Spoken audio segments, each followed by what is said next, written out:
Hello viewers, আসসালামু আলাইকুম। আশা করি সবাই ভালো আছেন। এখন আমরা আছি সুগন্ধা বিচে। এখানে একটি কোরাল মাছ এবং দুটো অক্টোপাস মাছ আর একটা চিংড়ি মাছ কিনেছি আমরা। চিংড়ি মাছ কয়েকটি নিয়েছিলাম মুভিস ভাইয়ের কাছ থেকে। এটা মুভিস ভাইয়ের দোকান মূলত। এই যে চিংড়ি মাছটা নিচ্ছি, তারপরে মাছগুলো দিয়েছে একটা ছোট ভাইয়ের কাছে। সে প্রথমে দুটো অক্টোপাস কাটতেছে। দুটো অক্টোপাস ফ্রাই করে খাওয়া হবে, তার জন্য প্রিপারেশন নেওয়া হচ্ছে। তারপরে দেখেন কি সুন্দর করে কাজটা করতেছে সে সম্পূর্ণভাবে। তারপরে আমরা এখানে একটি কোরাল মাছ দিচ্ছি। কোরাল মাছটা ওজন হলো 1 কেজি 700 গ্রাম। সে কোরাল মাছটা খুব সুন্দরভাবে ভালোভাবে পরিষ্কার পরিচ্ছন্ন করতেছে, যাতে এটা ফ্রাই করে আমরা ভালোভাবে মজা করে খেতে পারি। এই কাজটা শেষ করার পরে আমরা ফ্রাই করার প্রিপারেশন নিচ্ছিলাম।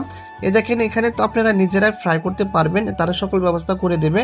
আসলে তাজা মাছ নিজের চোখের সামনে ফ্রাই করে খাওয়ার একটা অন্যরকম অনুভূতি এবং ফিলিংস, যেটা আপনি সেখানে গিয়ে একবারে নিশ্চিন্তভাবে করতে পারবেন, মজা করতে পারবেন অন্যরকম ভাবে। কাজটি শেষ করার পরে আমরা রিক্সা নিয়ে বাসে যাচ্ছি। আমার সাথে আছেন আমাদের ভাই বেড়াদার, সবাই আছেন এখানে। সামনে বসছেন এই যে রাসেল ভাই আছেন, ওই পাশে সজীব ভাই আছেন, আর পিছনে আছি আমি, মুস্তাফিজ স্যার আর রুবেল স্যার। সকলে মিলে রাত 3টা